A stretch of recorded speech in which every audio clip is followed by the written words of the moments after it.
menunggu teman-teman yang masuk.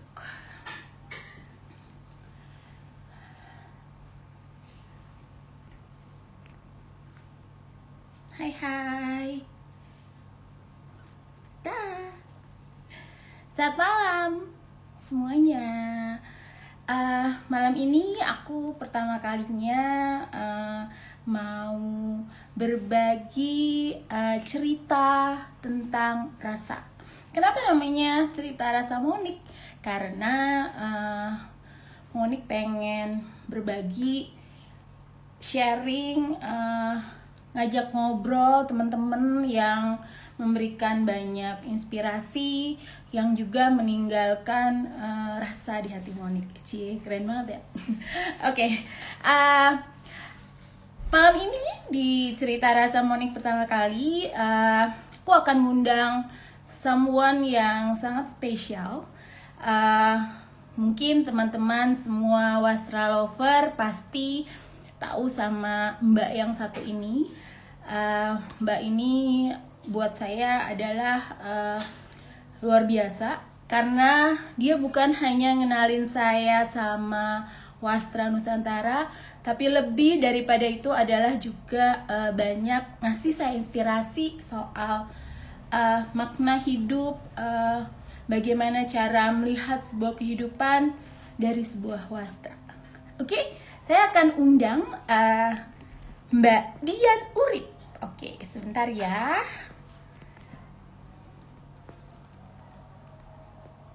Mana Mbak Diannya? Kita undang.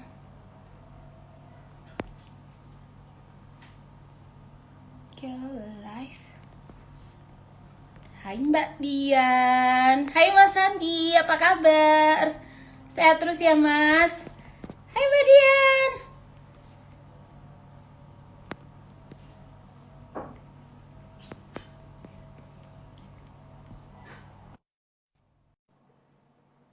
Kita menunggu Mbak Dian. Hai Mbak Aulia.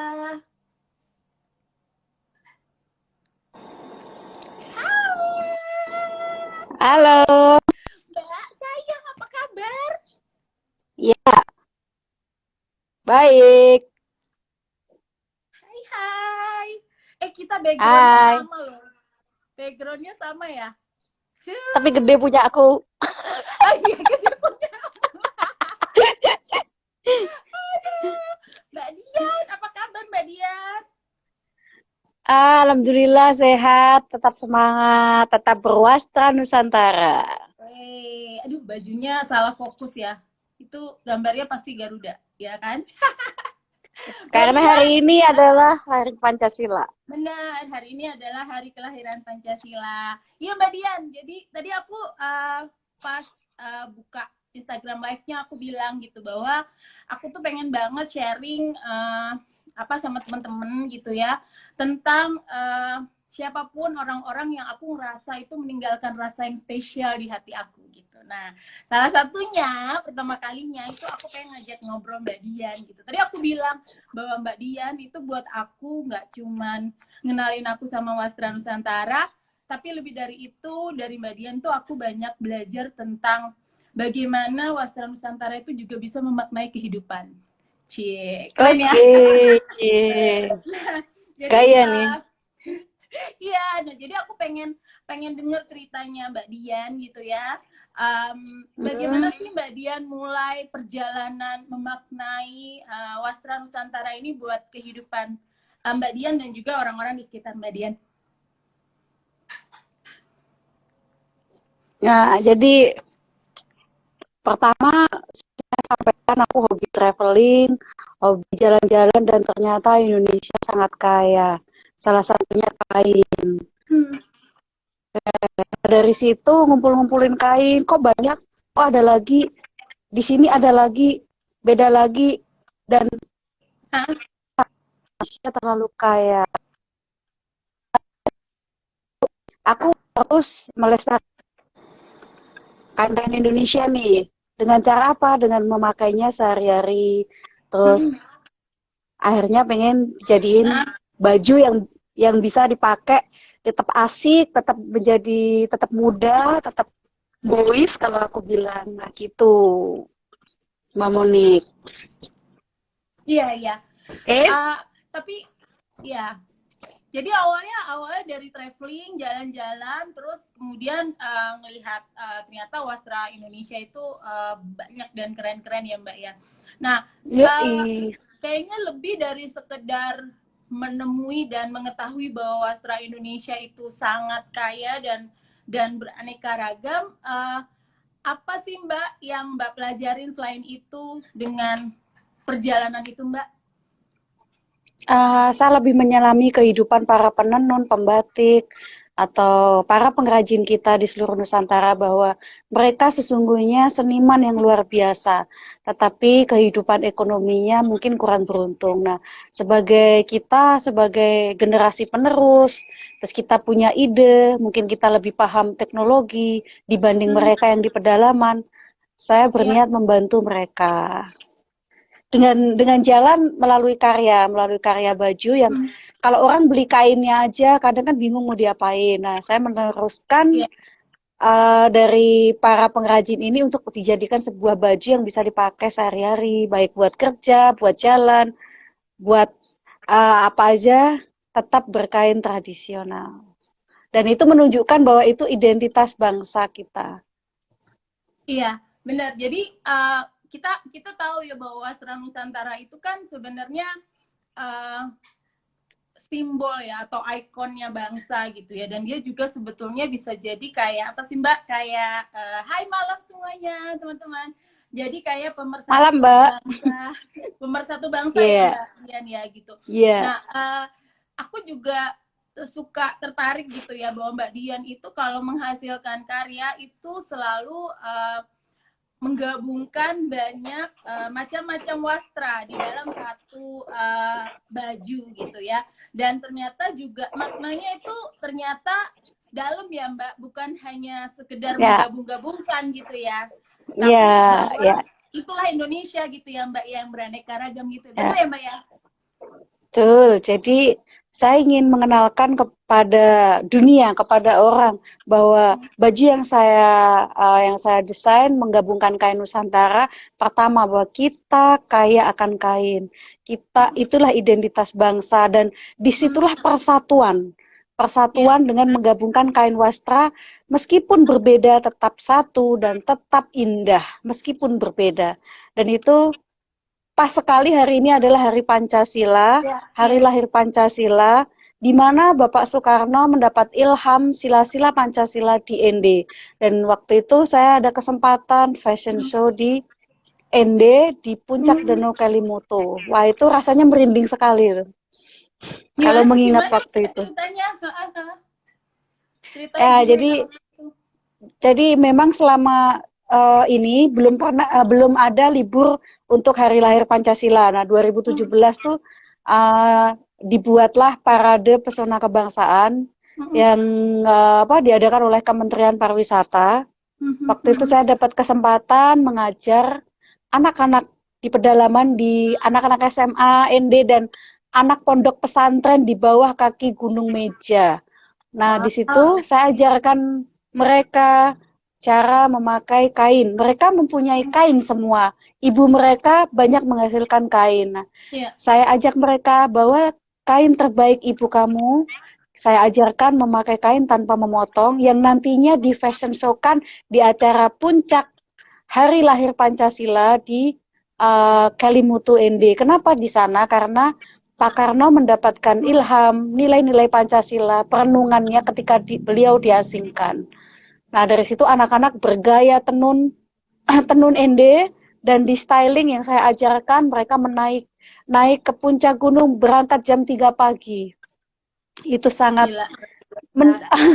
sangat merinding sekali ya. Saya mendandani lebih dari 50 anak yang sudah saya ajarkan. Kemudian kita sebelum naik gunung itu jam 3 pagi kita berdoa dulu, kita bersiap-siap dengan berkain dan berjalan menapaki satu-satu tangga menuju puncak itu, dan di bawah kabut. Nah, itu sangat belum apa-apa dibanding perjuangan Bung Karno waktu itu. Aduh, Nah, keren banget. Hai Mbak, kita hai harus teman-teman. halo. Mantap banget ya. Ya, jadi Gila-gila.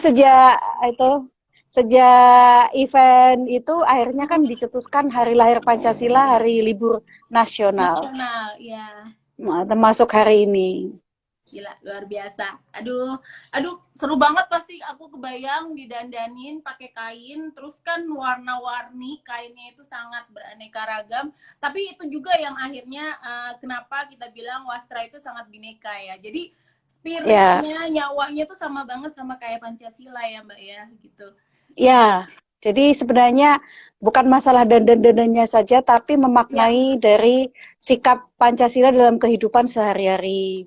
Anak-anak sisi positif yang saya ajarkan waktu itu di ND, sekarang mereka memakainya dalam kehidupan sehari-hari. Jadi kalau ada pesta, nggak perlu bingung cari gaun. Jadi kain yang ada di styling aja. Nah itu akhirnya kan bangga dengan berkain eh, tenunan, hasil tenunan daerah setempat. iya benar. Jadi terus aku juga dari Mbak Dian gitu ya belajar untuk memaknai rasa gitu ya pada saat punya sebuah wastra gitu ya atau kain. Nah, Mbak Dian suka sharing gitu ke aku bahwa Monik, kalau kamu punya kain gitu ya, itu kamu harus tahu bahwa di balik semua kain-kain itu sebetulnya banyak cerita gitu ya, banyak makna yang sebenarnya sangat dalam gitu ya. Nah, bagaimana Mbak Dian memaknai itu Mbak gitu? Bagaimana itu sebuah wastra itu sebetulnya bisa jadi apa ya inspirasi kehidupan lah buat kita gitu. Pengalaman Karena Mbak Dian sebenarnya gimana? pengalaman selama, jadi kita melakukan perjalanan bukan hanya sekedar buat gaya, sekedar buat hanya alih-alih bisnis semata. Jadi, jadi perjalanan yang saya lakukan itu sebenarnya mendalami kisah-kisah penenun, kisah-kisah para pengrajin kita. Jadi menyelami kehidupan mereka, bagaimana biar mereka bertahan hidup. Nah, dari situ mereka sebenarnya adalah menenun kehidupan mereka sendiri. Jadi seperti apa yang kita lakukan, apa yang uh, kita tuai, kita berbuat baik akan menuai yang baik juga. Seperti yang dilakukan mereka. Jadi sebenarnya mereka menenun kehidupannya mereka sendiri. Dan itu sungguh mengharukan dan akhirnya Ya, para pengrajin di daerah-daerah akhirnya menjadi saudara. Akhirnya mereka bangga ketika saya membawakan kain itu mungkin di luar negeri atau mungkin di dalam iya, negeri, dibuat video yang bagus, dibikin di-upload di YouTube dan mereka wow ternyata bagus, ternyata keren. Jadi akhirnya mereka tetap semangat menenun, mereka tetap iya, semangat meneruskan ke keluarganya bahwa menenun sebenarnya adalah sebuah profesi. Sebenarnya milenial masa depan tuh orang anak muda sekarang yang masih mau menenun, masih mau meneruskan tenunan ibunya, tenunan keluarganya. Jadi jangan takut, jangan takut. iya.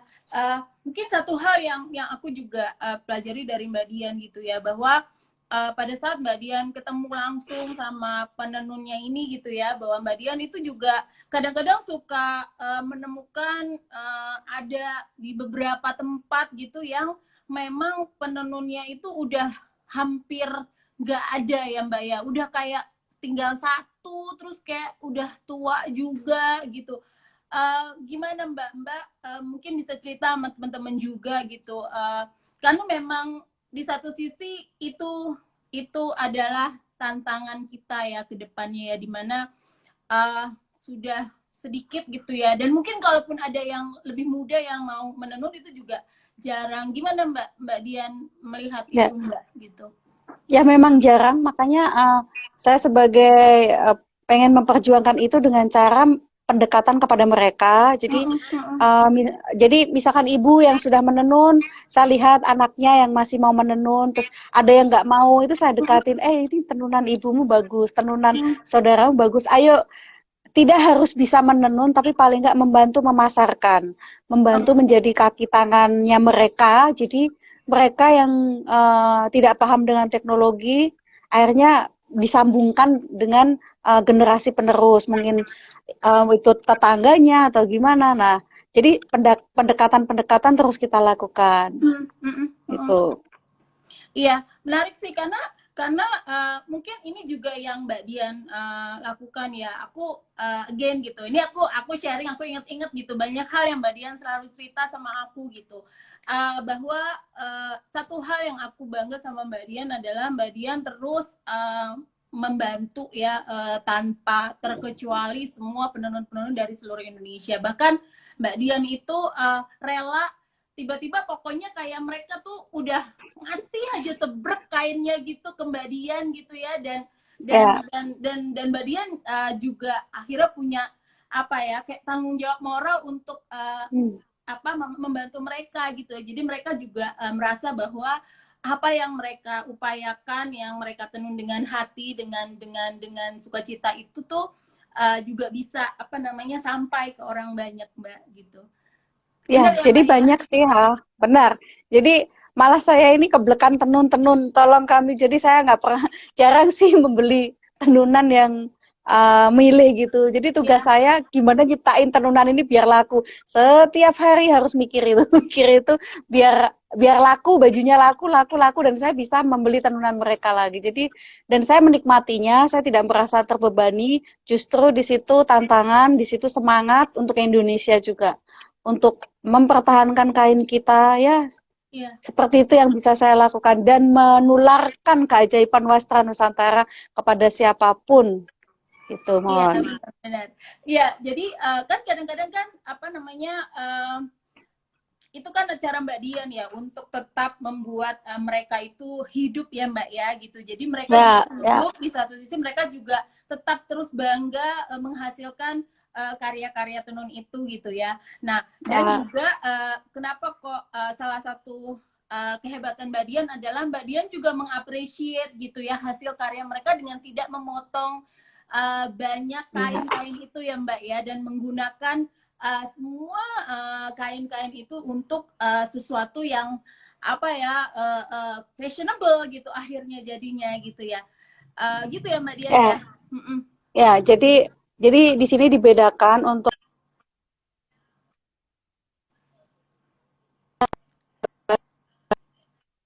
ya Mbak, sinyalnya agak terganggu. Saya harus tetap menjalankan bisnis ini karena bisnis ini juga nantinya ketika tetap berjalan nanti juga akan untuk membantu mereka. Nah, di sisi bisnisnya kita juga bikin baju-baju ready to wear yang ada cutting. Nah, itu memang ada, tapi kebanyakan memang gaya saya itu bohemian gitu ya. Tapi pasar kan macam-macam. Jadi sekarang kita juga mengikuti pasar yang orang suka custom size, suka sesuai size, seneng yang ngepas gitu. Jadi kita nggak bisa idealis. Kalau idealis saya tuangkan ke karya art fashion yang kita bisa lihat fashion show saya di daerah-daerah atau ketika kita fashion show, nah itu karya idealis yang tanpa minim potong kain. Nah, di situ dibedakannya di situ, Mbak Mon.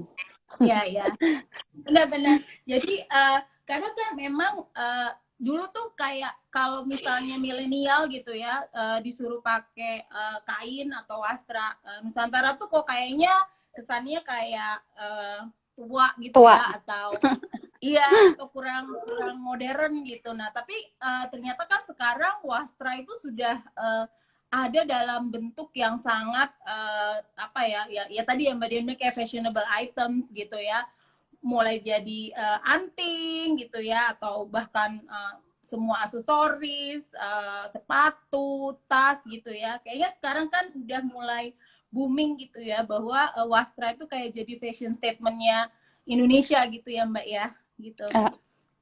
Ya, saya bangga sekarang banyak desainer-desainer menggunakan kain tradisional, anak-anak desainer muda yang sudah mungkin memang menggunakan untuk aksen-aksen saja, tapi dari situ kan paling enggak ada semangat untuk memakai kain tradisional. Jadi sekarang sudah ini ya, sudah kelihatan lebih baik. Nah, saya selalu tekankan ke mereka ketika saya melakukan perjalanan ke luar negeri, anak-anak yang sekolah fashion di luar negeri, kan banyak kan saya temui di Milan, di Paris, anak-anak yang sekolah fashion tuh, saya tekankan ke mereka, ketika kamu lulus kuliah, ketika kamu mendesain baju, jangan lupakan kain tradisi kita gitu.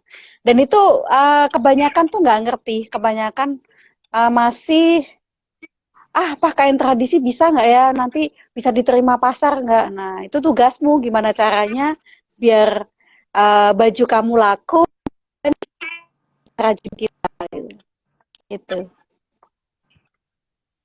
Iya, tadi Mbak ngomong-ngomong soal mahasiswa fashion ya, fashion designer gitu.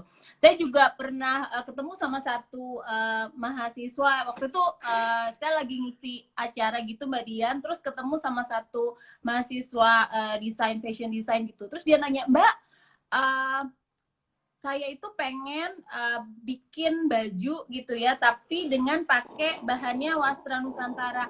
Cuman dia tuh pengennya kan dibikinnya lebih modern. Nah, ada ketakutan dari mereka bahwa nanti salah mengaplikasikan Mbak gitu. Karena buat mereka, oh kalau kain Nusantara itu kayaknya kok terlalu apa ya, sakral gitu. Jadi kayak ada ketakutan, oh nanti kalau misal aku potong begini salah, kalau aku miringin salah, kalau aku kombinasi sama ini salah, takutnya kan jadi apa ya, kalau buat ini kayaknya kok jadi kayak kan kalau Indonesia tuh kalau ada adat-adat gitu yang takutnya dilanggar gitu.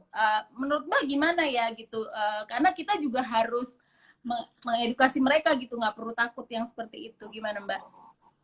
Ya, jadi kita nggak boleh lelah untuk mengedukasi. Jadi saya selalu tetap semangat aja. Jadi ketika bertemu orang anak-anak fashion designer itu selalu saya tekankan kalau membutuhkan kontak personnya, membutuhkan gimana caranya membeli tenunan di mana itu saya bantu gitu.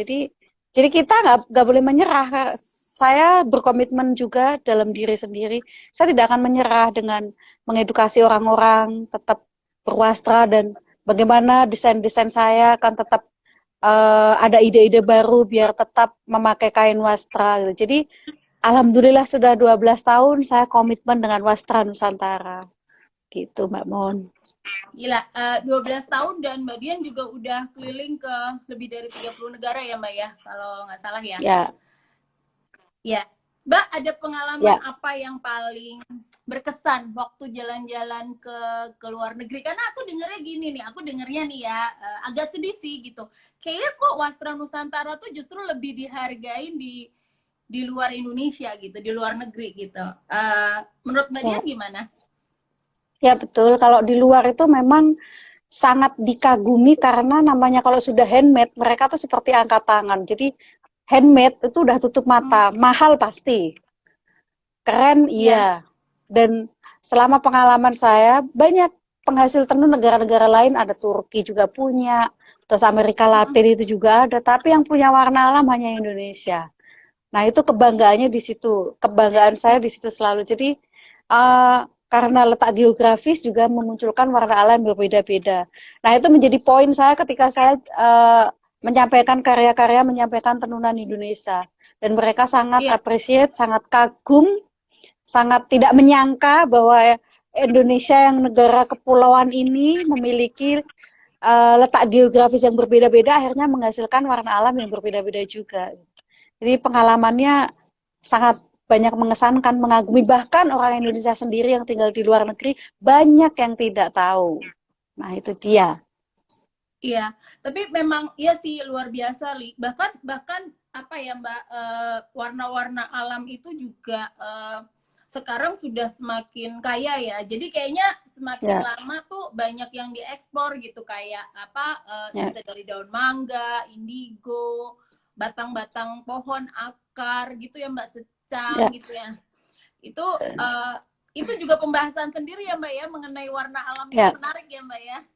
Ya, sangat menarik nih. Jadi warna alam tuh sekarang bermunculan macam-macam karena khususnya anak-anak muda sekarang yang mendalami itu eksplornya macam-macam, bukan hanya yang sudah ada indigo, mengkudu, lumpur, itu enggak, tapi di mix-mix. Indigo campur secang gimana. Nah, itu jadi itu di situ menarik lagi gitu.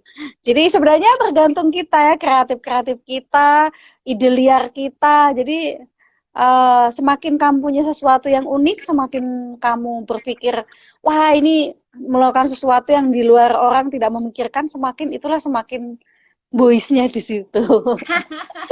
Iya, jadi Mbak Dian ini punya istilah boys gitu. Nah, mungkin karena aku itu orang Jawa, kalau boys itu kan sebetulnya artinya kayak dulu ya gitu, aku taunya boys itu kayak tomboy gitu ya, kayak yang cowok banget. Tapi ternyata kita punya definisi sendiri ya Mbak ya gitu. Mbak Dian punya Ya, definisi sendiri untuk boys ya, ala Dian Urip, ala Urip Indonesia itu boys yang gimana sih Mbak? yang boys. Kata-kata boys itu sebenarnya dari Jawa Timur, Surabaya, Malang itu ketika saya dapatkan waktu kuliah. Jadi boys itu bukan tomboy sebenarnya, tapi asik meskipun lo nggak cantik atau gimana, tapi lo asik, lo keren, intinya cool, keren gitu. Nah, itu saya aplikasikan ke wastra, bahwa pakai wastra tuh nggak jadul, pakai wastra tuh tetap boys gitu. Nah, itu akhirnya jadi apa ya, seperti jargon Orif Lovers atau mungkin yang mengikuti saya, Mbak boys banget. Jadi kata-kata itu muncul lagi. Halo Mbak Rengganis. Hai Mbak Lili. Iya, jadi ini lucu banget ya sama istilah boys. Tapi memang benar ya Mbak, apa namanya, keajaiban wastra kalau udah melekat di badan kita gitu ya. Nah, aku sendiri juga udah ngerasain bahwa masing-masing itu kayaknya tuh kalau memang sudah memang itu wastra yang memang buat dia, itu begitu dipakai itu kayak apa? Auranya gitu kayak langsung berubah gitu Ya, ya Mbak ya. ya, dan Itu saya bener banget tuh.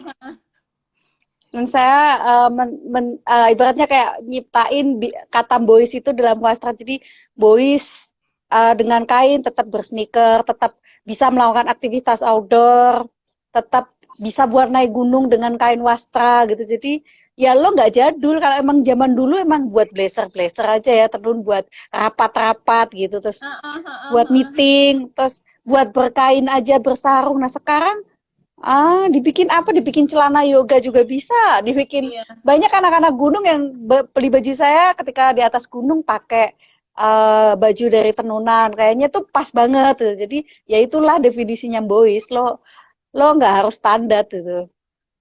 Iya benar. Jadi Salam boys, salam boys. dalam boys, iya, maksudnya boys itu artinya ya kita, sama satu lagi juga kita apa namanya, kayak masing-masing orang itu semua punya boysnya sendiri-sendiri gitu ya kalau kata Mbak Yes, Dia. Ya, jadi yes. semuanya itu keren gitu, semuanya itu bagus. Jadi nggak Ya, ada yang ya. nggak oke gitu ya. Karena memang ya itu tadi gitu, boysnya masing-masing itu kan pasti semuanya harusnya sih asik gitu ya Mbak ya. Ya, betul. Jadi boys versimu, versiku mana? Dan dengan berwastra, gue bisa boys loh. Berwastra Nusantara. Iya, salam boys. Hai Mbak Linda. Mbak Linda, salam boys, salam satu rasa. Satu rasa. Gila, ini Urip lover semua. Tapi ya, aku juga pengen cerita ke teman-teman gitu ya.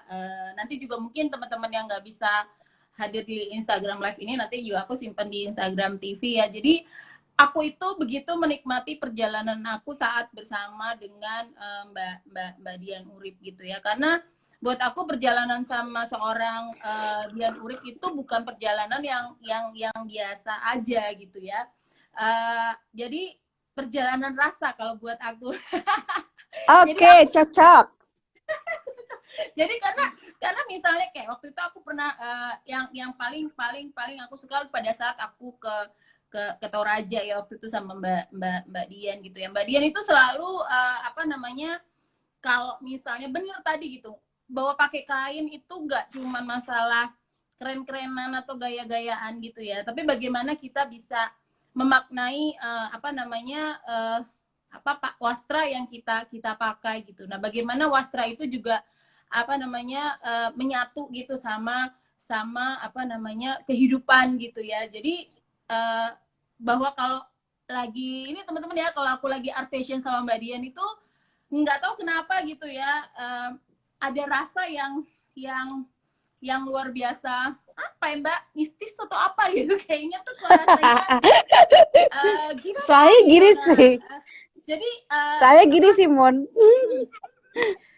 Saya gini sih, emang aku tuh suka bikin deg-degan orang kali. Emang hobinya emang bikin baper, baper dalam arti, wah, wah ini merinding. Nah itu dia. Pokoknya setiap fashion showku atau apa orang harus merinding. Nah itu sudah dalam cita-citaku dari dulu. Nah itu jadi bukan hanya sekedar memakai kain melilitkan, tetapi saya ya, juga memilih lokasi panggung lokal. Nah, panggung lokal itu bagiku tidak tertandingi dibanding panggung hingar-bingar yang mungkin di benar. Jakarta banyak sekali. Nah, panggung lokal, panggung alam, apa yang ada di alam di situ, apa yang menarik, apa yang membuat ikonik di situ kita jadikan panggung. Dan masyarakat lokal, di mana wajah-wajah mereka, kepolosan mereka, berbahagia bersama mereka, dan satu rasa dengan mereka dalam Ya, arti bahwa kita berbeda dari pulau tapi kita tetap satu rasa, kita berbeda dari suku, agama, tetap berwastra bersama, tetap satu Indonesia. Itu dia. ya luar biasa. Nah, hari ini kan balik lagi ke tentang kelahiran Pancasila ya Mbak. Bagaimana kita memaknai Pancasila, kemudian juga dengan Bhinneka Tunggal Ika. Nah, jadi sebetulnya Wastra sendiri itu kan juga bercerita tentang kehidupan ya Mbak ya, gitu ya. Nah, Ya, dan sebetulnya semua sila-sila Pancasila itu juga tercermin di dalam motif-motif atau juga apa namanya Mbak ya gambar-gambar ataupun warna-warna yang kadang-kadang juga itu memang ada di dalam semua wastra-wastra Indonesia ya Mbak ya. Kayak misalnya ya, Mbak Dian dulu pada cerita kayak di Sumba sendiri itu kan tenunnya macem-macem gitu dan masing-masing itu juga punya cerita. Ada yang bicara soal ketuhanan, ada yang bicara soal keadilan, bicara soal apa namanya ya, kemanusiaan. Bener ya Mbak ya? Jadi ya, ya, Pancasila ya. itu ada di Wastra ya Mbak ya? Ada sekali, ada Pancasila di Wastra. Dan Ya. ada salah satu tenunan yang luar biasa, itu tenunan dari Maumere, di mana tenunan itu di situ cerita kehidupan mulai Pancasila, ada sampai terjadi 5 agama di dalam tenun itu. Jadi Oh, oke. ada gereja, ada masjid, ada wihara, dan luar biasa penciptaannya. Nah, sebenarnya Pancasila itu ada di dalam hati, dalam rasa sang penenun di seluruh Nusantara. Makanya luar biasa, kita harus bangga. Dan mungkin kawan-kawan belum tahu bahwa Pancasila itu ada salamnya, salam Pancasila. Ya, jadi kalian Iya, harus ngerti nih, salam Pancasila begini tangannya ya. iya. Ayo Mon, salam Pancasila Mon. Salam Pancasila. Ya, Salam buat rap lovers atau pecinta wastra, salam Pancasila karena hari ini adalah hari lahir Pancasila Hari ya. Pancasila. Iya, tapi memang benar sih itu tadi yang bahwa teman-teman gitu ya. Aku juga dari Mbak Dian akhirnya belajar nggak cuman kayak menyukai wastranya gitu, menyukai koleksi wastranya gitu, tapi memang akhirnya bagaimana kalau kita punya kain itu kita tahu gitu ya apa dibalik makna makna kain itu gitu ya. Bahkan juga Nah, apa namanya ngomongin soal tenun itu tadinya aku pikir oke batik doang gitu ya Mbak yang ada ceritanya kenapa kok motif batik ini tapi ternyata tenun tuh jauh lebih kaya lagi ya Mbak ya. Aduh bingung sampai ya, kalau kalau kalau cerita kayak di NTT aja tenunnya aduh dari mana-mana aku kayak baru tahu daerah-daerah itu juga dari Mbak Dian gitu ya. Ada berapa ya ya Mbak kayak di Sumba apa di NTT tuh banyak banyak. banget ya. Banyak sebenarnya kalau kayak batik, songket semuanya tuh sudah terkandung Pancasila, semua dibuat dengan rasa terdalam. Iya. Mungkin karena bagi saya tenun lebih banyak ragamnya mungkin ya. Jadi sebenarnya kalau batik mungkin banyak di Jawa ya, banyak Iya, didapatkan di iya. Jawa. Tetapi tenunan kita itu ada dari mulai Sumatera sampai ke Irian. Jawa juga akhirnya ada. Jadi sebenarnya kalau saya berdasarkan pengalaman saya, tenun memang lebih banyak. Kan di Oke. setiap daerah punya tenunan. Iya dan kadang-kadang juga kita kita baru tahu gitu ya. Nah tadi juga kan dari wastra itu juga supaya kita jadi belajar tentang daerah-daerah itu ya Mbak ya. Karena kan kita Ya, kadang kan nggak tahu, oh sebetulnya ada sejarah apa sih di daerah itu, ada cerita apa sih di daerah itu. Nah sebetulnya mereka tuh tanpa kadang-kadang kita sadarin tuh mereka tuangkan itu di dalam hasil-hasil tenunan. apa Ya, namanya tenunannya mereka ya Mbak ya gitu. Mbak ada cerita nggak ya? ya Kalau nggak salah betul. Mbak dulu pernah jalan ke Kalimantan Barat ya, Banyak, itu banyak ya cerita. Cerita yang mana dulu? cerita yang paling membahagiakan dan menyedihkan, ya yang ekstrim aja deh Mbak. Aduh, yang ekstrim yang mana ya? Saya tak inget-inget dulu. Tetap yang paling semua mengena di hati saya. Hmm. Mulai dari Danau Toba, penenun tertua yang saya datengin di Lumban Suhi-Suhi itu juga punya cerita, punya Di kisah. ya Jadi Sumatera, Sumatera Utara ya, ya. jadi ya dan sampai sekarang beliau alhamdulillah masih sehat, masih bisa menenun. Jadi kalau melihat cerita mereka, dia mendapatkan warna alam yang buat si bolang warna biru itu harus masuk keluar hutan sampai kadang digigit apa? Digigit hewan. Nah, seperti itu. Padahal padahal setelah mendapatkan warna indigo itu ditenunnya berbulan-bulan tapi dijualnya tuh tidak apa ya, tidak Ya, sebanding dengan hasil proses produksinya. Nah, di situ tuh ngenas apalagi yang datang iya menawarnya wanita gitu kebangetan. ya. Ya, juga Jadi saya ya. tanya, ibu tidak capek menenun, ibu tidak sudah tua, dan mereka menjawab kalau tidak menenun kita makan apa? Anak, wah itu langsung saya habis itu. Hati Iya, saya langsung habis. iya. Tapi Kalau tidak memang menenun. mereka nggak bisa makan. Nah, makanya kadang-kadang ini ya Mbak, ini juga aku juga belajar juga gitu ya hal-hal baru gitu bahwa kadang-kadang kan bagaimana membuat orang itu lebih apresiatif sama kain-kain tenunan tangan gitu ya yang memang itu Ya, dibuat dengan cinta lama banget bikinnya gitu ya.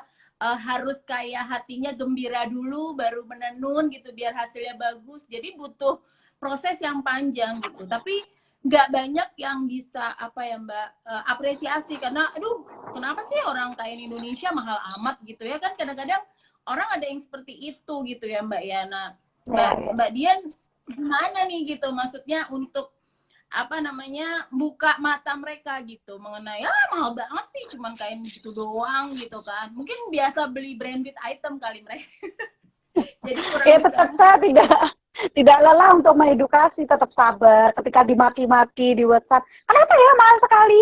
Ini kenapa uh, ya? Ya saya jelaskan, saya tidak akan lelah menjelaskan. Jadi ini memang dibuatnya lama, emang ini pakai pewarna alam, terus ini adalah tenunan yang tanpa menggambar. Jadi apa yang di kepala, apa yang ada, tuh inspirasi itu iya dituangkan. iya Kenapa mahal? Ya prosesnya juga, terus melihat cuaca. Jadi warna itu tergantung cuaca juga. Jadi yang iya mengedukasi, saya tetap memberikan informasi. Kalaupun tidak bisa diterima ya sudah, gitu kan kembali ke masing-masing. Jadi intinya saya tetap memperjuangkan itu. iya. Oh ini nanti ada yang nanya kalau mau lihat koleksi pria bisa di mana? Oh di Instagramnya Dian Urip sekarang udah banyak koleksi-koleksi pria ya Mbak Ya Dian ya. kalau mau nggak pusing lihat website ada koleksi pria gitu, cari ya Mas ya. Iya. Oke, nah Mbak Dian satu lagi tadi mengenai apa namanya bagaimana mengapresiasi tenun ya, tenun yang khususnya dibuat oleh tangan gitu. Nah, kan Mbak Dian tahulah sekarang ya, ini sebetulnya pembicaraan klasik gitu ya, tapi saya rasa sebagai wastra lover pasti juga teman-teman banyak yang pengen tahu gitu ya. Memang kan dengan alih-alih bahwa kehidupan tetap berlanjut, ekonomi harus tetap bergulir, kadang-kadang kan akhirnya ya banyak yang akhirnya mass production gitu ya untuk kain-kain yang kebetulan ya akhirnya bermotif original gitu, tapi dilakukan dengan mass production gitu. Ya. Mbak Dian melihat fenomena ini bagaimana Mbak gitu sebagai ya. Awalnya ketika pertama kali melihat seperti itu sakit hati jelas. Karena apa?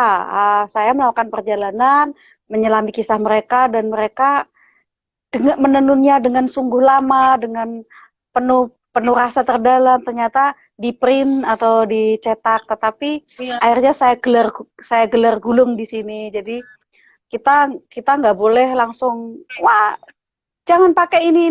Nah itu kembali lagi ke diri masing-masing. Kalau saya sebagai pejuang wastra, saya akan tetap memakai kain asli. Tetapi sisi positifnya ketika kain yang di produk massal tadi, akhirnya orang jadi tahu, oh ini motif Indonesia pertama itu, oh Indonesia. Nah dari motif Indonesia, oh ini mana ya? Sumba, oh ini mana ya? Oh ini Kalimantan, Dayak. Nah dari situ orang tahu, oh ini ternyata printingnya, berarti ada yang aslinya dong. Nah akhirnya menelusuri yang asli. Itu sisi positif yang bisa diambil gitu. Nah, jadi saya tidak akan mengejas lagi. Mungkin awal-awal dulu, wah gimana ya, sakit hati, pasti gitu. Dan sampai sekarang tetap sakit hati karena pernah saya bersama penenun pameran sebelahnya printingan semua, dan itu penenunnya juga difoto-fotoin tenunnya, kemudian besoknya keluar karya yang hasil fotonya itu dipakai tenunan. Sakit hati tetap, menangis, penenun menangis beneran itu. Nangis wah. Ya. Tapi akhirnya ya sudahlah, biarkan orang menilai sendiri, biarkan orang memilih sendiri. Jadi kita nggak boleh lelah untuk memperjuangkan wastra. Jadi kita kembali ke masing-masing, kita kuat di situ, kita bertekad tetap memperjuangkannya.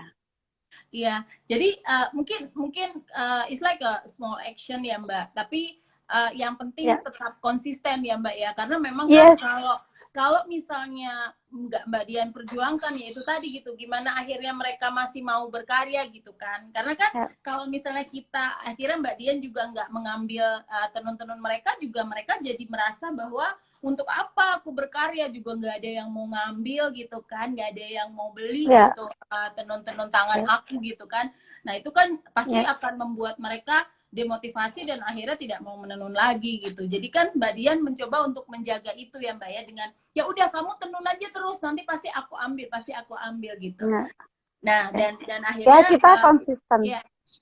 Ya, nah jadi makanya sebetulnya kayak kebetulan kayak kita Urip Lover gitu ya, dan juga semua yang benar-benar sangat mencintai wastra, sebetulnya artinya mungkin lebih nggak ada yang salah ya, semua kembali ke pilihan masing-masing ya. Tapi sebetulnya apa yang kemarin juga saya sharing gitu sama salah satu teman saya Mbak Dahlia, bahwa kalau saya mungkin bukan kolektor wastra yang kayak punya banyak banget gitu, tapi apapun wastra yang kemudian saya adopsi, mau dari Mbak Dian atau dari penenun langsung, itu sudah memberikan impact ya Mbak ya buat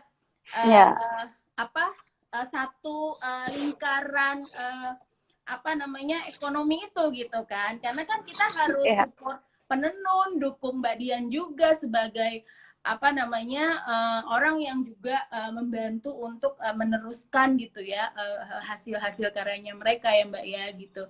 Jadi itu sih yang luar biasa. Nah jadi kalau ada orang yang berpikir komersil juga gitu Mbak Dian, ya harus komersil karena harus komersil. Iya, kalau nggak dari mana? Iya, kita harus menghidupi mereka juga ya Mbak ya gitu kan. Halo, jadi di sini saya luruskan, jadi terkait kemarin haters, jadi haters tuh ada aja, tapi saya seneng kok ada haters. jadi sebenarnya ini pegang poni Mbak Linda gara-gara Mbak Retno Redwing tadi bilang poninya boys gitu. Intermezzo ya, jadi biar semangat malam-malam bahas wastra. Jadi jadi mereka kan bilang, wah kamu alih-alih bikin bisnis aja, penenun tetap miskin. Nah itu dia poinnya di situ. Kita harus tetap bisnis karena dengan saya mendapatkan untung, saya bisa melakukan perjalanan, saya bisa membuat video-video indah, menyebarkan kepada memberikan berita ke semua orang bahwa inilah tenunan kita, inilah kehidupan para penenun, inilah fashion saya, inilah Iya, Indonesia. Kalau kita nggak mendapatkan untung, gimana saya bisa melakukan perjalanan itu? Nah, iya, yang kedua, dengan saya mendapatkan untung, saya bisa beli tenunan oh, lagi, dan mereka akhirnya tetap berjalan, cash flow-nya iya. tetap jalan, tetap menenun gitu. Iya, betul. Iya, tapi itu benar Mbak, harus harus diluruskan gitu ya. Karena kan uh, mereka yang tidak, makanya mereka karena tidak mungkin tidak melakukan perjalanan itu, tidak merasakan langsung proses itu, tidak melihat langsung, kan kadang-kadang wajar lah gitu ya, punya punya persepsi perspektif yang berbeda gitu ya, tapi memang Iya, perlu gitu karena kan memang ini apa ya, ibaratnya memang kayak lingkaran ekonominya kan tetap harus jalan gitu ya, dan itulah kenapa iya, kita itu saling mendukung kan sebetulnya kan gitu iya. ya, ya Kalau kan. berpikirnya luas. Oh iya, Mbak Dian lakukan ini kan untuk dia jualan dapat untung buat ini. Jadi berpikirnya tuh panjang gitu. Kalau kalau kita nggak berpikir panjang, jangka pendek, asal bantu-bantu kitanya keok, dah. Mereka nggak ada yang bantu lagi. Betul, betul. Terus satu hal juga ya Mbak Dian itu kan juga sebetulnya banyak punya apa namanya, penjahit-penjahit itu dengan juga Mbak Dian mengkaryakan orang-orang sekitar tempat Mbak Dian tinggal ya. Jadi kan Mbak Dian Ya, kan di ya, Ngawi. Nah itu gimana ya. ceritanya Mbak? Mereka tuh memang penjahit atau akhirnya gimana? Akhirnya Mbak ajak untuk apa, Mbak memberikan kehidupan juga sebetulnya buat mereka kan gitu. Ceritanya Ya, gimana, Mbak? jadi tim produksi Rap Indonesia itu ada yang bawaan dari dulu sebelum saya pindah. Ketika ke Hmm, sini dan ketika usaha semakin berkembang, orang-orang di sini tuh banyak yang saya lihat tuh bisa menjahit atau tidak bisa menjahit. Nah, itu yang bisa jahit, saya langsung, ayo kamu bantu produksi jahit baju. Nah, yang ibu-ibu mm-mm, sekitar sini, namanya Dasa Wisma itu, saya mm-mm. kasihin perca-perca. Nah, sekarang kan karya urip kan macam-macam ya. Sekarang tuh menuju ke patchwork, lebih Ya, detail, ya. detailing. Nah, itu dikerjakan ibu-ibu di sini dan mereka tuh sangat seneng banget. Wah, kita di rumah ngomong anak tapi tetap dapat penghasilan paling enggak lumayan buat bantu-bantu keluarga. Nah, itu saya seneng banget itu bisa apa ya? Iya. Mereka kehidupannya lebih baik dan pada sudah motornya baru-baru, sudah berani beli Iya, motor baru, sudah iya. pokoknya seneng Bahagia deh, pokoknya sih. senang. Ya, Iya, ya bisa bahagia gitu berguna kan. bagi orang lain senang. Oh, Iya, benar-benar. Jadi makanya itu tadi balik lagi ke kalau memang ada haters itu gitu ya, bahwa kan Mbak Dian sendiri harus apa, memberikan kehidupan juga gitu buat buat orang lain gitu ya, dan of course itu juga uang kan nggak jatuh dari langit ya Mbak ya gitu. Jadi kan iya. harus berputar. Yeah. Jadi Hatersnya tuh pengen main kali. oh iya, harus main ke museumnya Urip Indonesia harusnya di Ngawi ya. Perlu diajak fashion show sama Moni ke Ah, Toraja lagi. iya, tapi memang memang apa namanya, aku juga kemarin sempat cerita gitu. Aku tuh nggak pernah kebayang gitu tiba-tiba kayak seorang aku yang sebetulnya dasarnya tomboy itu tiba-tiba suka sama wastra gitu. Yang terus aku juga nggak merasa menjadi sosok yang terus jadi girly juga sih sama wastra, dengan wastra enggak juga gitu. Aku tetap kayak karakterku ya tetap tetap boys gitu, tetap Iya, tetap iya. tomboy gitu ya walaupun dengan wastra gitu. Jadi memang Ya wastra sama. juga tidak merubah, nggak merubah karakter kita Ya. sebetulnya ya Mbak ya gitu. Nah, di sini keunikan Wastra itu unik sekali ya. Jadi kayak aku kan sebenarnya sama kayak kamu Mon, sama-sama tomboy, terus suka yang bebas gitu kan. Tetapi coba deh kalau dipakai Bu Linda, jadi Agun kan. Nah, itu. Iya, Mbak Linda, Mbak Linda. Ketika Wastra dipakai Mbak Linda dengan gaya Mbak Linda, padahal desain yang sama jadi Agun. jadi Dipakai anggun. Monik, dipakai Monik jadi Boys, dipakai Iya, ini Mbak Rifka atau siapa tetap asik aja benar gitu benar. menyesuaikan.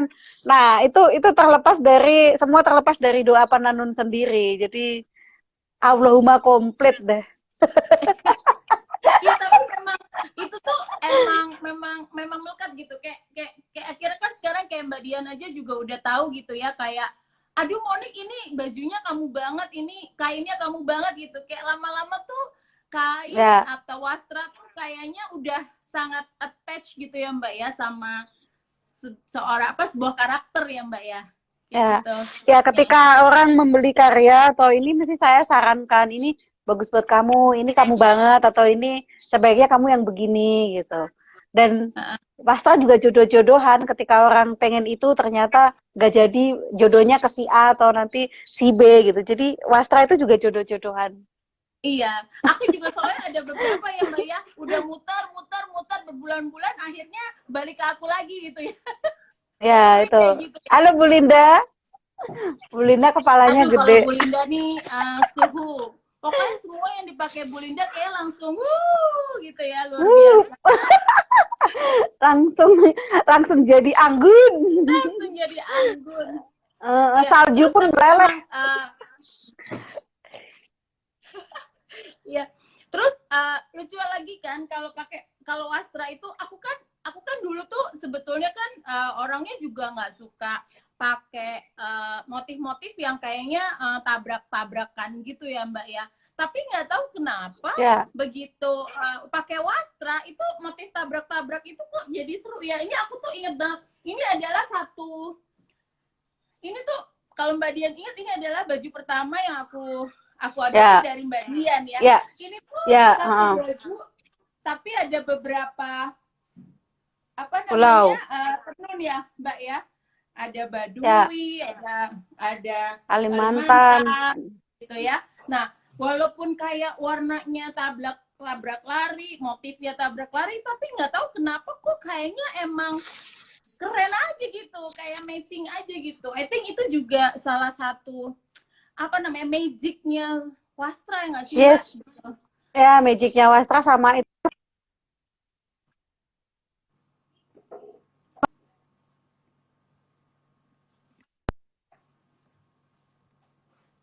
Ya Mbak, agak putus-putus. Halo Mbak Dian. Ya, magicnya wastra ya. Wastra itu betul. Iya. Oke Mbak, ini udah nggak kerasa loh, ternyata udah mau sejam. Oke. Terakhir Mbak. Pertanyaan terakhir. Ini kan kita udah mau masuk yang katanya eranya new normal gitu ya. New normal. New normal. Nah, ada pesan-pesan nggak dari Mbak Dian gitu ya, bagaimana kita menghadapi masa new normal ini gitu. Buat semua wastra lover. Pesan saya buat para pecinta wastra, tetap berwastra Nusantara tapi tidak meninggalkan etika atau saran-saran yang diberikan pemerintah, lebih menjaga kesehatan. Jadi dengan adanya normal jangan takut untuk beraktivitas. Kan ini sudah mulai mungkin ya dibuka, tapi kita tetap harus waspada. Jangan langsung gegabah, langsung yang udah ketahan-tahan nggak main langsung pengen kemana. Tahan dulu, saranku tahan dulu. Dan ketika melakukan aktivitas di new normal, paling enggak tetap memakai wastra Nusantara, masker wastra atau topi wastra atau baju wastra. Jadi kita pakai dalam kehidupan new normal setelah ini. Tetap semangat berwastra. Oke, Mbak Dian, terima kasih banget buat waktunya, udah mau ngobrol-ngobrol, cerita-cerita. Segera ya kita ketemu, aku pengen main banget ke Ngawi. Belum pernah ke sana tapi udah ngelihat suasananya kayaknya keren banget, asik banget, boys banget. Pokoknya mudah-mudahan bisa segera ke sana ya Mbak ya. Makasih ya Mbak Dian buat waktunya. Tetap sehat ya Mbak.